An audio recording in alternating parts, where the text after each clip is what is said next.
Alright, it's been a very long 3.5 years. So in that time period, we have to ask ourselves, was that enough time for Tarantino to conjure up a new masterpiece? In short, yes, apparently it was. But let's go the long way. Let's just talk about the whole damn thing. When we get to spoiler territory, I will probably mark that whenever that starts. But in the meantime, we'll just gradually get there. The first thing to point out that most people probably realize just by even looking at really the concept or the posters or anything like that, especially that white poster that's sort of like it's drawn and old-fashioned, is that this is kind of the Tarantino movie that's like, I guess, the sum of all the Tarantino movies. It feels like it's the movie we've been building to this whole time, where all those different things he's put in his movies and all those different things he loves about movies and Hollywood in general just kind of get thrown into the same monster all at once. Because this is so many things in one that I kind of can't believe it got to the runtime that it did. What is it like? It was 239 at Cannes, and then it was 241 after people got pissed off that Margot Robbie wasn't in it enough because they thought it was like misogynistic or something or whatever the hell they were saying. So he added 2 more minutes of Margot Robbie, and now it's at 241. Is to my understanding is the way it is. And this movie could be apparently his first cut was like 4 hours. That's the one I want. I really want to see what that 4 hours is, but the way they were able to cut it down enough to somehow get it to 241 is still kind of mind-boggling to me because there is so much in here and we get so many different things with this. We've got a movie that's a love letter to LA, a movie that's a love letter to movies, we've got a buddy movie, we've got a western, we've got the historical stuff with the Manson family, and it's all capped off with his trademark violence.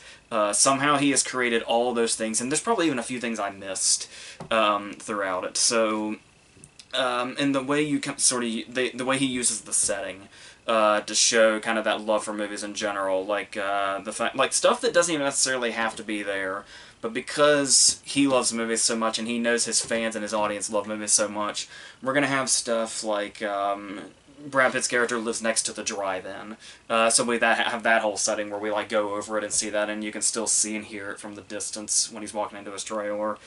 We have stuff like, and this is stuff also when you talk about throwing in all the things he loves, is he mentioned before that this was like his most personal movie. And you get that a lot, especially if you listen to some of the interviews on the roundtables before you went into it, like when he talked about a lot of this is like it's sort of akin to what Alfonso Cuarón did last year with Roma, where he basically took his memories out of his head and put them onto a screen. And he said one shot in particular really shows this off, where it's we see Brad Pitt driving, and it's like the camera's in the passenger seat, but it's looking up at him. And that's basically him remembering, like, driving around LA with his stepfather and, like, looking up at him and stuff like that. And then there's stuff like when Sharon Tate goes to see The Wrecking Crew, which was her last movie.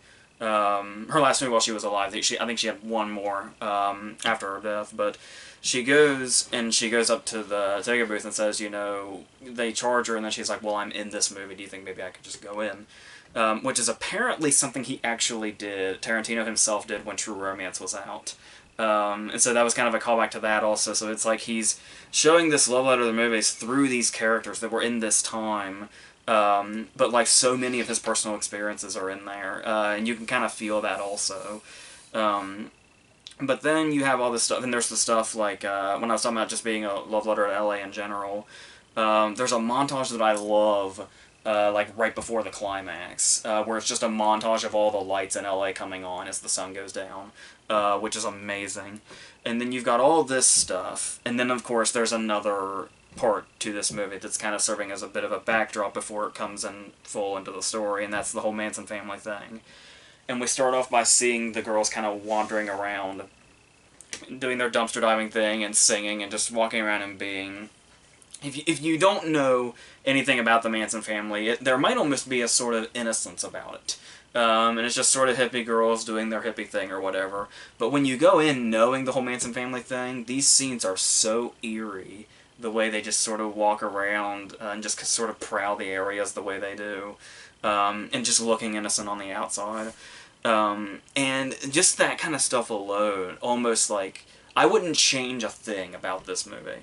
But at the same time, it almost feels kind of like we're cheated because I do want this movie exactly as it is by itself, but it also sort of gives you that sliver of, I also kind of want to see a separate movie of Tarantino just tackling only the Manson family, just to see how that would turn out, and that comes in later also. We'll talk about that scene later, but there's also the two center characters here being Rick Dalton and Cliff Booth, who are DiCaprio and Brad Pitt. And as I was talking about this being like a buddy movie of sorts, this is not only does it just work with the dynamic between the two of them, like every time they share a scene together, immediately that very first thing when we're watching them being interviewed on the set of Bounty Law, just kind of shows you the back and forth immediately, and then the way that carries through, and the fact that their friendship is like really goes into like sort of a core, like there's something really there, to where it's not necessarily just the actor and the stunt double and all, they also kind of hang out behind the scenes. They're like truly best friends, and you just kind of get that feel like there's nothing that really specifically drives that home. It's just kind of a feel that they have that's so lived in just throughout the entire thing. But it really comes to light in certain scenes that are just really calm and laid back. I think one of my favorite scenes in the movie is when they're watching Rick on the show FBI towards the end of the movie, and they're just sort of like commentary on like who was fun to work with and who was a prick, and oh, that shot's really good, and oh, you were really good doing that, and stuff like that. And it just stuff like that just really rings true between these two. But then you have the fact that they spend a lot of the movies in separate places.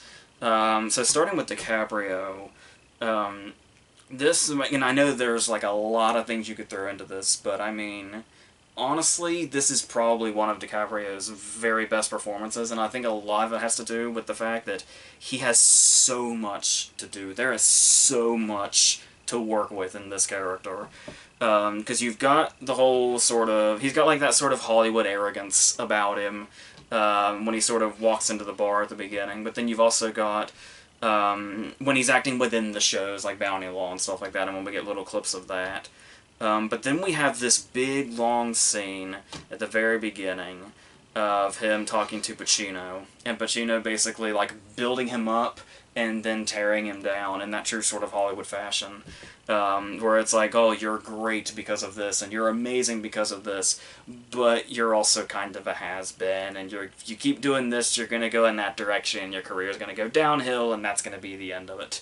And in this conversation, Pacino, who is really fun in this role, so this is kind of his major scene. He has like one small scene later that progresses the plot, but this is his big major scene, and that's great. But then once DiCaprio is like really torn down and realizes he's like becoming a has-been, the performance changes very quickly, and we kind of get to see that progression in this Pacino scene as it is. We kind of get to see him get to that point, and then he stays there for a while. But there's always kind of that glimmer of hope, like when he sees Roman Polanski and Sharon Tate pull in next door. It's like just when he feels like he's going to hit rock bottom very soon, he's freaking out about it, he's crying about it, he literally puts his head on Cliff's shoulder because he doesn't know what to do. There's this glimmer of hope that the guy that just last year had directed Rosemary's Baby lives next door, and it's like, if I go to one pool party, that could be it. That could be my way in. But in the meantime, he's just getting these spots to play villains on these TV shows. One of which is a pilot, so the success is undetermined at the time. That show, of course, being Lancer. But I actually just want to talk about Lancer at length in a minute when we talk about that whole scene, but I also want to go into, like, there's the whole thing with the girl. That's probably going to end up being one of the more famous scenes in the movie.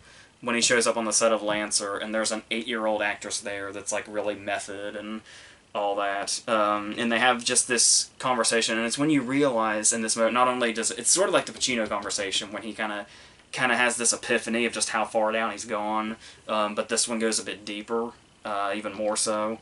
But the thing, and the way it sort of progresses to that also, and much more, like I said, it's sort of a mirror of the Pacino scene, but it like really digs deeper into the character and his pain for what comes from being in the position that he's in now. But this scene also in particular kind of showed off, just in general, the whole sort of first 45 minutes or so of this movie is pretty much them just sort of, you know, hanging around, more or less, and hanging on the dialogue side, which in a Tarantino movie is what you want. Like, it's like the whole thing where he's a director that's so well known for like his really over-the-top violence and, you know, the Kill Bill type stuff. But you also forget how much of the star of his movies just the dialogue itself is, and the performances he's able to get out of these actors, mainly because of the characters he's able to build from the ground up, and with so many different facets to them, particularly this. I can't remember the last time Tarantino had a character that had so many different ways about him as Rick Dalton, and the different ways he can be played, and all the different sort of layers to him. Because for a while there, you just have the moments where it's like when he's rehearsing his lines, and he has recorded the other lines in his own voice on this tape recorder that he answers to remember his own lines. And it's like just him sort of doing the other voices in general just makes it this really great scene, and that goes into like the whole Richardson's cinematography is also really great here, with this shot of the pool where he's practicing his lines, and it kind of pans over to Polanski and Sharon Tate going to a party at the Playboy Mansion. And just these transitions are like so incredibly seamless.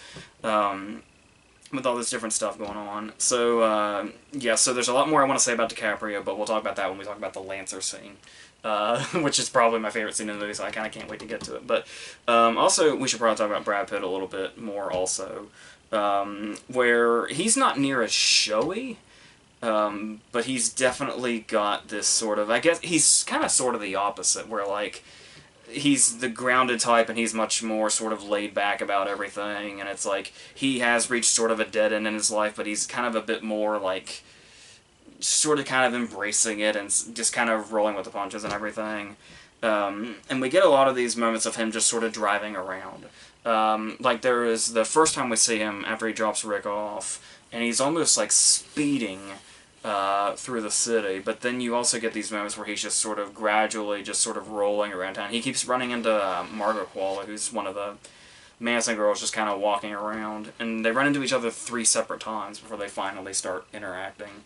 And just those moments where before they've even like been face to face, like before they're within talking distance, there's like this weird connection between them that you kind of feel immediately, even though we know that she's going to eventually lead him to something sinister because we know where she comes from. But this moment where, like, when she's standing on the corner and he's getting ready to come and pick her up, and a cop drives by and she just sticks her finger up and says, "Fuck you, pig." And Pitt's response of just saying, like, "Oh no." There's just something so genuine about that. Just that one line that just works so well for me, and Pitt really carries that kind of through his performance before he gets to be... He gets himself into some deep shit, and sometimes you don't know, because his character feels so sort of laid back and just sort of letting whatever comes come. We're never quite sure when he finds himself in certain situations if he's going to remain like that, or if something else is something a lot more drastic is going to happen. Because of course he is a character with a past, potentially. The whole thing about did he or did he not kill his wife on a boat and get away with it. Which I really love is something that is part of his backstory that they don't feel the need to go into any further. Where once they establish he may have possibly done that, but we never know, it's ambiguous, and then they just leave it at that. And then that just becomes part of his character. It doesn't matter anywhere beyond that, whether it happened or not. So I really love the way all that's handled. So... going to that also, and we were talking about the complaints that he got about Margot Robbie doesn't do enough, or she doesn't have enough lines or something. That line that sort of set him off, that question that sort of set him off at Cannes. So, yeah, if he did, from what I hear about the whole adding 2 minutes thing, watching it I'm not really sure what that would have been, because I had assumed they would be dialogue scenes, but far and away the most enchanting scene that Robbie has is this whole thing in the middle where she goes to see the Wrecking Crew. And you sort of see immediately the direction Tarantino was going by not giving her a lot of dialogue, because she doesn't need it. Because she conveys so much in this long scene that, like I said, we keep cutting back to, so it takes her portion, her entire middle portion of the movie is taking place just in this theater watching the Wrecking Crew. I guess we're supposed to assume multiple times. which is just this, spy movie with Dean Martin playing the character Matt Helm. There was a whole series of this. I think there was like 4 of them or something. There was going to be a 5th one, but to my understanding, it was like Sharon Tate's death shook him so much, Dean Martin, that he didn't want to make any more after that. So her just going to watch this movie, but it means so much to her, not only to see herself on the screen, but to hear everybody reacting to it, that it's like she just stays there all day and watches like every showing. And that's just such a beautiful scene, and just conveys so much without her not having to say anything whatsoever. So I do really appreciate that. So, as far as the rest of the cast, this was one of those movies that was known, like, it was starting to become a running joke of how many people were in this movie, because it seemed like every fucking buddy was in this movie at some point. Where, obviously, because there's so many people and so many cast members and the way the story has to go, yeah, a lot of these are just going to kind of be glorified cameos. But in a Tarantino movie, that's okay. For people like Clifton Collins Jr., that I'm pretty sure didn't have any lines, that may be kind of a bummer, and that they were probably somewhere in that 4 hours. They got cut down to 241. But then you've got cases like Damian Lewis playing Steve McQueen. And that's one of those cases where it's like, the very first second you hear it, you're like, what? And then, like, you just think about it for one more second, and you're like, whoa, yeah? It's like, who else would think of that? And Steve McQueen is only here. He's referenced a lot, because there's the whole thing about Dalton could have was considered for The Great Escape, but ultimately didn't get it. Which is really interesting, the way they sort of insert DiCaprio into The Great Escape for that moment. Which is kind of odd, considering when you see Sharon Tate watching The Wrecking Crew, they didn't insert Margot Robbie in it. It's the actual movie, so that's kind of odd. But nothing to get worked up about by any means, because there's so many things to love here. But yeah, like what I was saying about McQueen. So Steve McQueen, despite being referenced many times as the great Steve McQueen who just took off, just had Bullet, just had, The Great Escape, it just really took off. He was the one that, started in TV and then got to these gigantic movies, which is what Rick Dalton always wanted to do but never quite could. And Steve McQueen is here for nothing more than to just gossip about Sharon Tate and J. Sebring and Polanski. And that's it. But there's, like I said, there's just something that just gives you the vibe of that whole era. To see actors that were like so big on the screen, and it's like, this is what they did when they got together. They just went to the Playboy Mansion and they talked about each other. And it's amazing. And then you've got stuff like, somebody I was really sort of surprised with was, Nicholas Hammond, who played Friedrich, the impossible, Von Trapp kid in The Sound of Music. Playing Sam Wanamaker, who directed a couple of episodes of Lancer and directed the pilot. And this is something that Tarantino has brought into this movie. And because I knew they were going the Lancer direction when I saw that Timothy Olyphant had been cast as James Stacy and Luke Perry as Wayne Maunder, so it was like, when I saw that Sam Wanamaker was going to be a character, it's just like, I just kind of imagine him being, off-screen most of the time and saying, like, action and cut. And that would be about it. But no, Nicholas Hammond gets to come in, play Sam Wanamaker, and chew the scenery alive. And it's amazing, which is also really funny because I think Sam Wanamaker obviously is probably better known for being an actor. And as far as I can remember, the stuff I've seen him in anyway, he was a pretty downplayed actor. Like, there wasn't particularly anything scenery chewing much about him, certainly not to this extent. So that was a really welcome surprise when he walked on screen and just kind of became that ultimate, like, Hollywood director stereotype, which is amazing. And then you've got much more recognizable faces like Kurt Russell coming in, being a stunt coordinator on the Green Hornet. Which is a nice... Russell's also, I'm pretty sure, the narrator. Which is kind of odd that he's doing double duty there, but then after James Remar and Django, I guess anybody can do that. Double up in a Tarantino movie. But, yeah, and then of course Zoe Bell as his wife, who is also a stunt coordinator, go figure. And just stuff like this. And then, like I said, the whole thing about Kurt Russell is the one that kind of ushers in the whole backstory on Cliff and whether or not he killed his wife. And it's at this point that we kind of go full Tarantino. Like, the stuff back when we saw Reservoir Dogs for the first time, we were like, holy shit, this is a way of storytelling I haven't seen. And it's when we get the flashback within the flashback where we start off, because the whole idea of the movie is that it takes place over 3 days. So it's like, well, how do we fit all of this in just a 3-day time? Flashbacks is how we do that. But the great thing here is that we have the day that we're set in, and then Cliff has a flashback to working on the Green Hornet with Kurt Russell, and then when Kurt Russell starts talking about his wife, Cliff's wife, we get another flash. So by the time we're on the boat with Cliff's wife and seeing the scenario that may or may not have resulted in him killing her, we're in, like, inside of a flashback that's inside of another scene. And it's like, this is the kind of stuff that we always love Tarantino for from the get-go. So to see that kind of stuff in here is just really, really rewarding.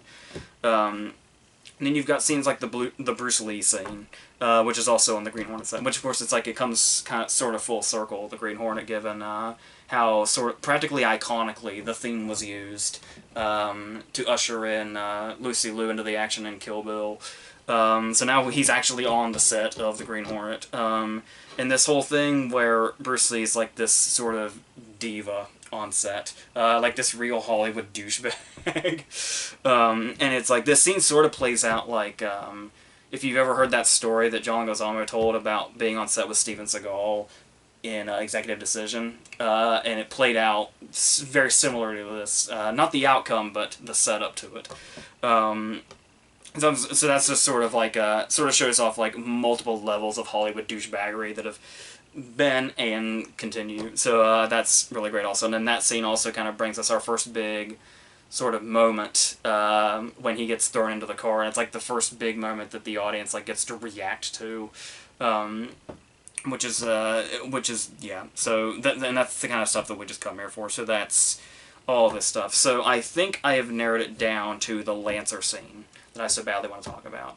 Well, before that, there's also the rest of the cast members, some of which were cut. Unfortunately, there was we got cheated. Apparently, we got cheated out of Burt Reynolds twice. Because obviously Burt Reynolds was supposed to play George Spahn, but then died and had to be replaced by Bruce Dern. And then I only learned just like maybe a day or two ago that apparently, I remember James Marsden being cast, and there was a lot of speculation. I heard a lot of speculation back in the day that people thought he was going to be Tex, for one reason or another. But before being cut out of the movie, apparently he was actually playing Burt Reynolds, which I would really love to see. So, like I said, hopefully we get like the whole sort of, I really want to see a long version of this so badly. So on top of the fact that Burt Reynolds himself was supposed to be in it, and then Marsden was supposed to be playing him, it's also to my understanding just in general that Rick is kind of somewhat based on him, like to the point that, maybe not so much individually, but like the relationship between Rick and Cliff is based on Burt Reynolds and Hal Needham's relationship, who was like his stuntman for a long time and then went and directed like Smokey and the Bandit and Hooper and stuff like that. So there's all kinds of underlying Burt Reynolds here that we only got very little of. Then there is Tim Roth was supposed to be Jay Sebring's butler, but was cut out of it. But I really love, like, it actually warmed my heart to watch the credits and see the names split up in certain ways. And there was a list called The Gang with the regulars, and Tim Roth was listed in parentheses that said cut. So the fact that he still made sure Tim Roth got that credit was just something I loved so much. I had heard also in that list that James Remar had been cut, but I'm pretty positive James Remar's the one in Bounty Law that gets punched in the face at the very beginning. So he might. I'm remembering. I think I remember seeing his name in the credits at the end. So I'm assuming he wasn't cut, or maybe that scene was just supposed to be a lot longer, which wouldn't surprise me because it was like a split second. So there's that. And there was rumors that Madsen had been cut, but obviously Madsen's in there in Bounty Law also. But like I said, surely a lot of these people had more screen time. They just ultimately had to be cut. But just their presence in general just fully makes it feel like a Tarantino movie, so we got that. Okay, so now I need to talk about this Lancer scene so badly. I've seen maybe 6 or 7 episodes of Lancer, and there's not that many. It was only ran for like 2 seasons. So I was kind of on board with this, particularly with the casting of Timothy Olyphant, who doesn't really look like James Stacey, but they sound kind of similar. And then all I had to do is put the wig on. It's like, yep, there he is. I buy it now. So it's like, and it's clear that obviously there's an interesting sort of connection between this movie and TV. Because obviously it's sort of about the whole TV life that these actors live, trying to get into Hollywood. But then it's also like when you look at the casting, how almost TV-based it is. Like the fact that both Timothy Olyphant and Damon Harriman, who played Dewey on Justified, which obviously Olyphant is the star of, and also has Walton Goggins, who he typically casts, but for some reason isn't in this. And Danny Strong, who had a decent sized part in season 5, I think it was supposed to play Dean Martin, and he got cut also. So like you see like all these different people from Justified in here, and it's weird to watch Justified and see Damon Harriman and Jeremy Davies doing scenes together. So you see like a past Manson, because he was Manson in the 2004 Helter Skelter, and across from Harriman, who's Manson here. But we'll talk more about that in a second also. And then you've also got the Manson-themed show Aquarius with David Duchovny, where you have the actress who played Patricia Kronwinkel, who's Katie, obviously, who he actually brought in to keep playing the character in this. I thought was really interesting. And also, one of the major characters in that is the guy interviewing them for Bounty Law at the very first scene of the movie. So it's like you see all, and I'm sure there's more, but all these sort of TV connections in the casting itself being in this movie. I feel like there's something sort of intentionally meta about that. Okay, no more stalling. Let's talk about Lancer now. So what makes this scene so amazing is the fact that, number one, it's basically... I feel like we get 2 centerpiece scenes in this movie. That's how fucking epic it is. So we've got Rick's centerpiece scene, which is the whole Lancer scene, and we've got Cliff's, which is the Manson family scene, which we'll talk about. But as far as this Lancer scene goes, after it's pretty much, we're pulled into it by the scene where he has the moment with the girl, we have this whole scene play out. And it's like we sort of see them on the set. And then after the scene kind of goes on and we introduce Scoot McNairy doing Business Bob Gilbert, we start to realize that we're actually basically watching Lancer in movie form here. And it was in this moment that I was like, once I figured out what was going on, and we like went all the way into the saloon and everything, and the scene just kept going. And it's like, we're like really in this scene, because you kind of expect to see like cameras and stuff like that around, because they're shooting Lancer. But this is what made my head explode in the best way. Was, as I was watching and I came to realize we were watching Lancer, it was like, well, isn't it kind of odd that this movie is kind of showing that, you know, actors are trying to get from one place to the other, and to maybe show that they're on TV and not on the big screen where Rick wants to be, maybe do the thing you've been doing, like you were doing with Bounty Law, where you change up the aspect ratio, so it's like we're watching Lancer. Since we're apparently not watching it being filmed, because there's no cameras and there's no cuts or anything like that, we're just watching it happen as if this is the movie. And, like, the movie becomes a Western in this scene. And then the moment that just completely blew my fucking mind, when the camera comes around Oliphant's head, and then comes in this direction, and then Rick fucks his line up. And the camera stays in place, and that's when we realize, okay, we're not just watching the Lancer scene, we are in fact watching it being filmed. And then it's like, but where are all the cameras? And then when Rick says, can we do that again? And the camera comes back around Oliphant's head, you're like, holy shit, we've been watching the whole thing through the camera's point of view. That's amazing! Oh my god. Oh my god, I love that so much. And then the other thing that kind of threw me off was, and this is the scene that keeps on giving. This is when I realized just how great DiCaprio's performance was the moment when he's playing this character within the show, and, you know, he breaks and he does his line, but the great thing about it is that the show, not only does he have to be, like, does DiCaprio have to do something really good here, but he's got to make sure that Rick Dalton is an amazing actor also. So what we have here is he breaks and he doesn't know his line, and he has to kind of fumble around for it and look for it and then ask for it.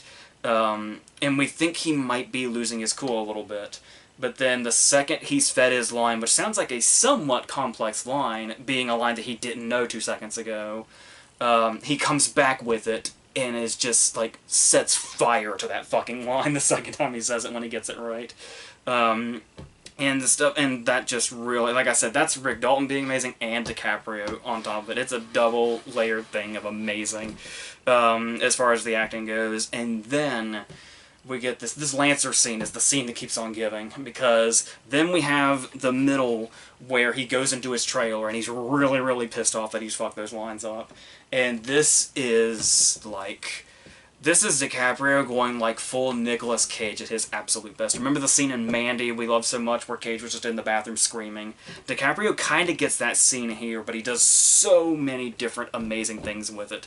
Where he has to go through the whole thing of he's pissed at himself, and it's like, well, I'm going to go in there, I'm going to show them, I'm not going to drink anymore, no, I have to drink right now, if you don't get this line right. He threatens himself with suicide.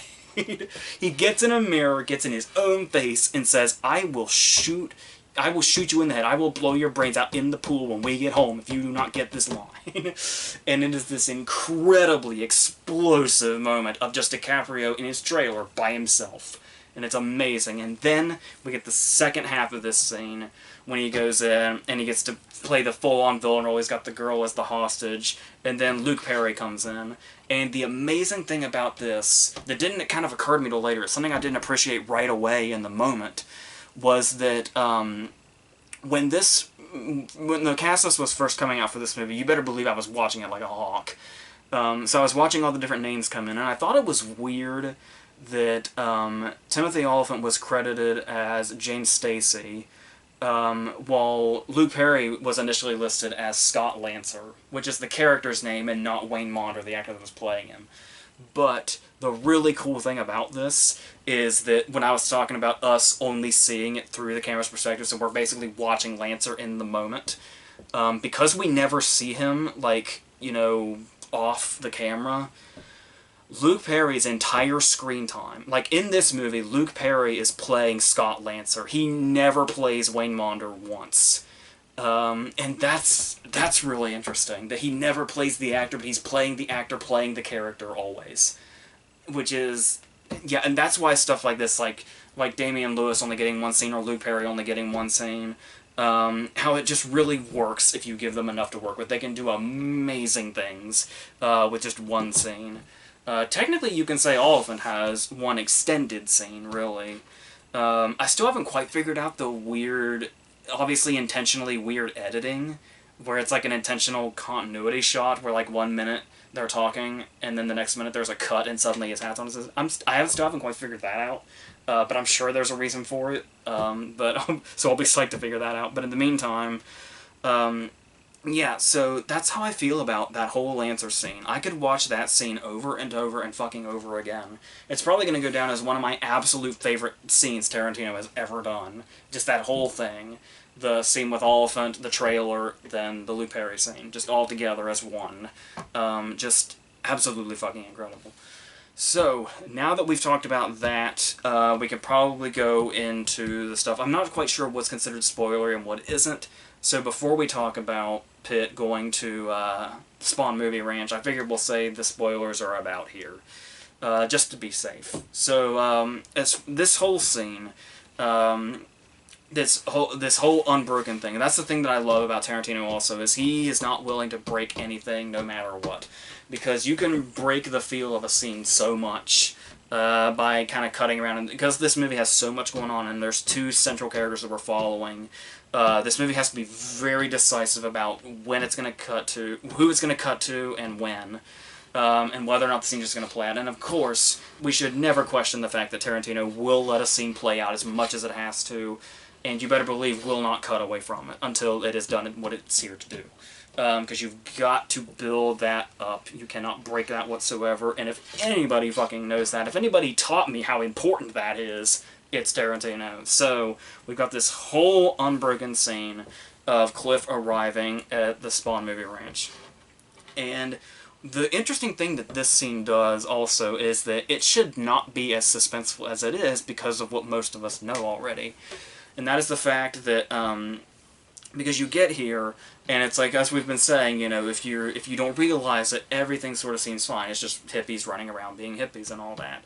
There's a pregnant girl there named Angel, which is interesting. I'm assuming as a reference to the fact that Linda Kasabian named her baby Angel, I guess. But then we're introduced to like Gypsy, who is played by Lena Dunham, and all these others who are here. And then he's kind of going up to the house, and he seems to have become convinced that something bad has happened to Spawn, in order for all these hippie girls to be living here. And there's a really sinister dude with a top hat there, too. And as it starts to close in, the family starts to close in around him. You can get a sense immediately. Like, even though, like I said, we should know where this scene's going because of what we know from, like, history and about the movie itself. There should not be much suspense in this scene, but the way it's built up and the way, like, everything feels like it's closing in, it felt like classic Tarantino suspense, like classic Tarantino build-up. So as he goes in, now the thing about this is that we know that, number one, if you know the history of that they were basically trading sexual favors to George Bond in order to stay there, that nothing is going to be wrong with him. And the fact that we know Bruce Dern is in the movie playing him, that Bruce Dern's obviously going to be in the movie, so there's not going to be anything wrong with Spawn when Cliff finally gets in there. But good God, does this movie convince you there might be? Because there's the whole thing where he has to convince them that he's going to go to the house.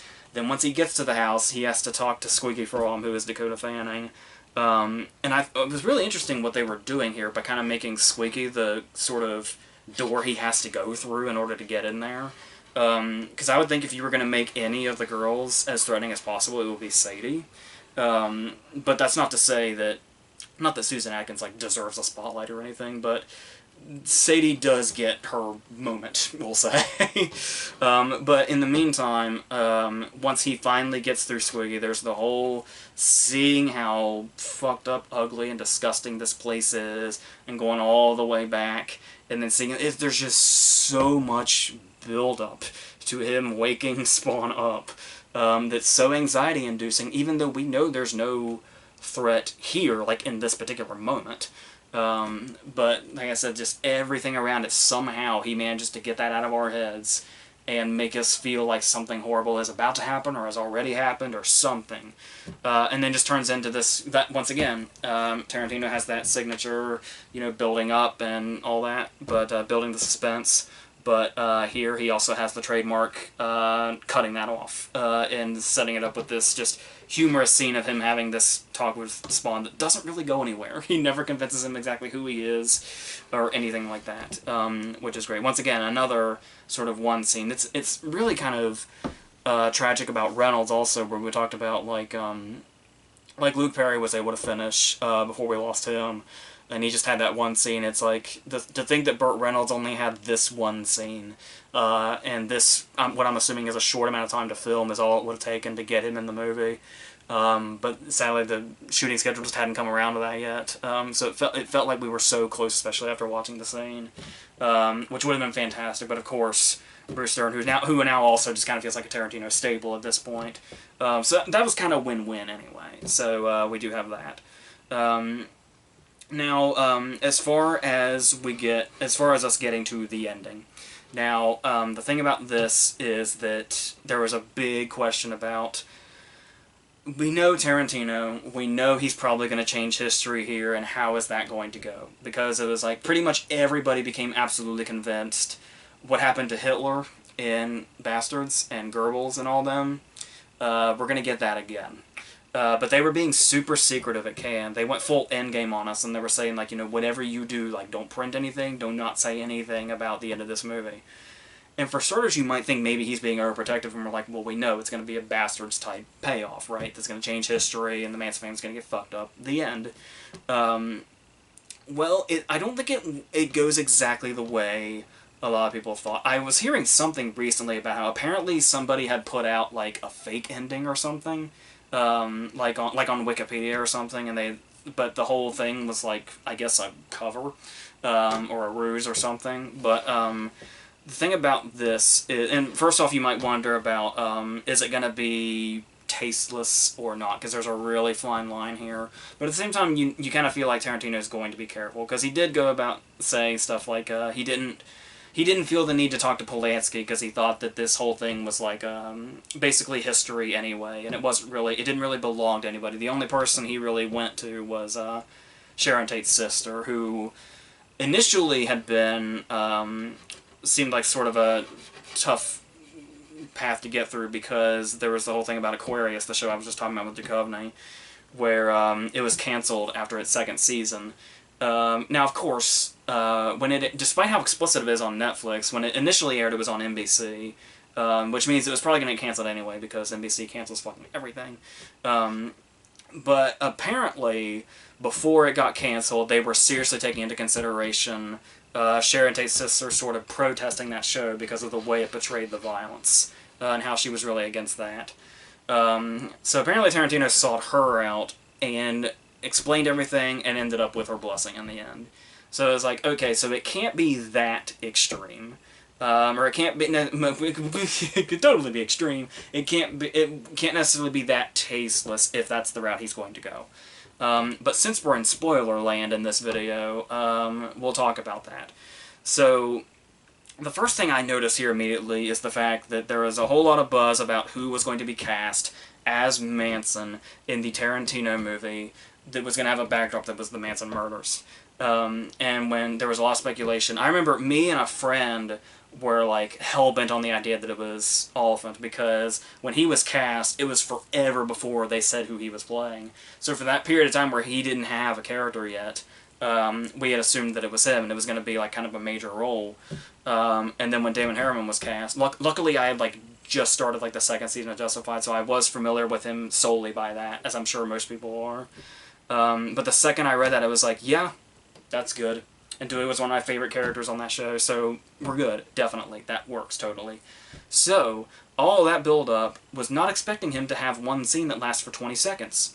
And it being the scene that we know from real life when he found out that, Sharon Tate was living there because, Terry Melcher and Dennis Wilson had screwed him over, and he was going over there to confront them and realized they had moved.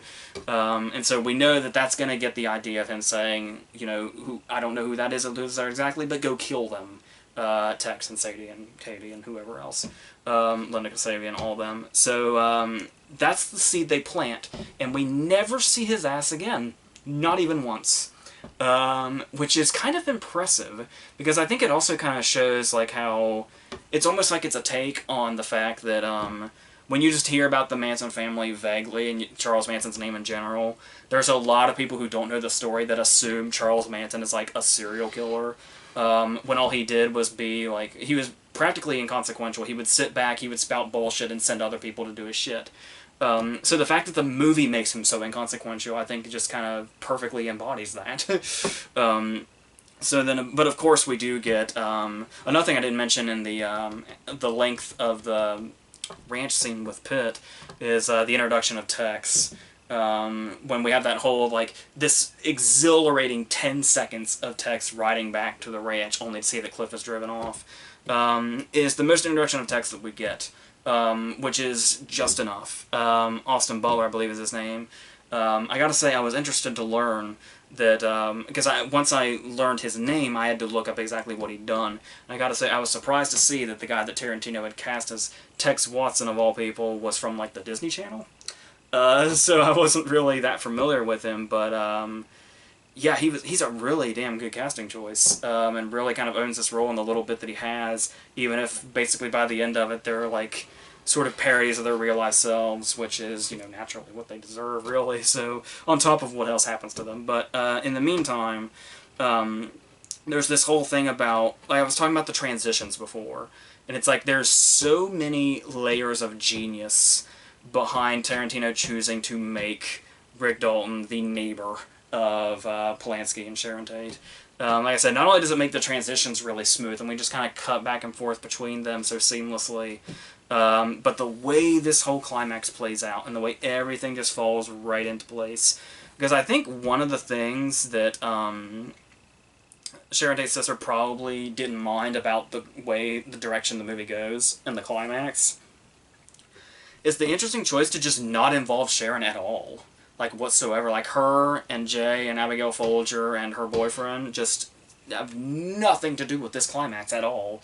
They're, like, from a nice, safe distance. Now, the one thing here is that people might be, maybe, like, it might be off-puttingly idealistic to some people that maybe know the events a little too well. To where, like, there might still be a melancholy in it, despite the fact that the movie goes in that direction, despite being a sort of fantasy situation. But I mean, still, the way he gets to pull off this climax and still go full Tarantino, because the thing about this, and I think it's also just sort of like this poetic justice where it's like, you hear that Tarantino does a movie about the Manson family, and you hear that it's going to have his trademark violence in it, and you think, like, oh, well, the only way you could do that is the murders. And it's like, well, no, not necessarily. Not if it's done too, then. And like I said, by taking Sharon out of the equation and Jay out of the equation and the rest entirely out of it, I think is where it's okay for him to have free reign here of what happens to these three. To where the scene is, like, practically comedic in how over the top it is, but it's also just full-on Tarantino glory. Where everything kind of comes back into place, too. Because we've had the build-up where we saw Cliff fight Bruce Lee, so we know he's good at that. We have the scene where he's training we see how well-trained his dog is when he's feeding him. That's going to come back into play. And, of course, the fucking flamethrower. I mean, we saw it again in his shed that one time, and it just kind of didn't even occur to me that was going to amount to anything. It was just like, he kept the flamethrower, that's funny. I thought that was the end of that, quite honestly. It, for some reason, did not even occur to me this is where we would end up. Because why would I think that? Why would anybody think that? And that's the beauty of Tarantino and what he does here, is, of course, he's going to think of that, and give us this massive ending. I swear to God, this is like, it's been a long time since I felt this way. The theater that I was in was packed. Like, totally and completely. And it's been a long time since I've seen this. During this climax, when Cliff is just going the fuck off on them, people were jumping out of their seats and clapping and laughing, and it was amazing. I know some people don't care for that at the movies, but I mean, that's like, I just eat that shit up. Like that, like seeing reactions to movies like that is a big part of the reason I myself want to make movies. Is if I can make a movie that gets a fraction of the reaction I was seeing tonight to Katie getting her face bashed in. That's, I mean, what else could you ask for when you make a movie? And it was, yes, so amazing. So I just absolutely love that, and it's some of the most fun I've had of watching the climax of a movie in some time, because the audience was so receptive like that, and rightfully so. So that's just beautiful. And then it's almost one of those cases also where I was watching the climax and I was wondering if how this is going to work for people that don't really know like the history of the Manson family and the murders of, you know, Sharon Tate and Jay and all them. If some of this might not click exactly, and some of it might seem like almost pointless, like the whole following Sharon thing. Like if somehow somebody's like way in the dark, I'm sure they're out there. There's all kinds of people out there that are in the dark about a lot of things. You'd be surprised. If somebody goes into this completely in the dark about the whole Sharon Tate thing, and it's like they're gonna think she's a totally pointless character. And the whole thing with Maya Hawke playing Linda Kasabian, who of course is another Tarantino connection, being the daughter of Uma Thurman, as well as Ethan Hawke. And it's like the whole scene where she gets in the car and drives off, and it's like where she was the one in real life that was like in over her head and wasn't supposed to be there, and like turned over evidence and stuff like that. And it's like, there's just like an ultimate payoff that she just literally gets in the car and gets the fuck out. So it's like its own payoff to know that stuff going in also. So, yes, so I don't know, is that about it? Is that what I can say? Because here's the thing, is that might sound like somebody, that might sound like a Tarantino fanboy, like myself, going in, seeing the movie, and kind of getting high on it, and immediately coming back and doing this. But I just wanted to test this. This is a night I've had planned for like 3 years. I think I remember telling Owen shortly after we saw The Hateful Eight that the next movie I was going to do something like this. Just to make sure. Just to make absolutely positively sure. I had to make sure that the time was going to be right. And I looked it up about 2 or 3 weeks ago and was able to figure it out. So, what I was able to do was go to the movie at 4 o'clock tonight. And then I went out into the mall, into the food court, and got something there. And then I went right back in at 7:40. Same seat, same auditorium. So, after nearly 6 hours of this movie, I would like to say this is the opinion that I stand by. Everything that I said. And I seriously cannot wait to see this shit again as soon as possible. As fucking soon as possible. So, that was just about every damn thing I could have hoped for.